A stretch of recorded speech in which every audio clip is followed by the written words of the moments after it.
Hi everyone and welcome back to Scratch. Today we're making irresistible peanut butter cheesecake brownies. Let's get started. For this we'll need 5 eggs, 2.5 cups of sugar divided, a cup of flour, 3/4 cups of butter, a half cup of creamy peanut butter, a half teaspoon of vanilla extract, a half teaspoon of salt divided, a 1/4 teaspoon of cayenne pepper, 8 ounces of softened cream cheese, 4 ounces of unsweetened baker's chocolate, and some cooking spray. We'll start by preheating our oven to 350 degrees Fahrenheit. Then we'll add our 3/4 cups of butter and break apart and add our 4 ounces of baker's chocolate in a large pot on the stovetop over a medium-low heat, and melt it with our cayenne pepper, stirring occasionally. While our chocolate's melting, we'll make our peanut butter cheesecake mixture. While it's possible to do this by hand, I'm going to be using a stand mixer. We'll mix together our 8 ounces of softened cream cheese and a half cup of peanut butter with 1/2 cup of our sugar, 1 of our eggs, our half teaspoon of vanilla extract, and 1/4 teaspoon of salt, and mix until smooth, on medium-low speed, scraping down the sides as necessary.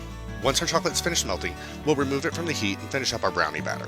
We'll beat in our 2 cups of sugar, cup of flour, 4 remaining eggs, and remaining 1/4 teaspoon of salt until we have a rich chocolate batter.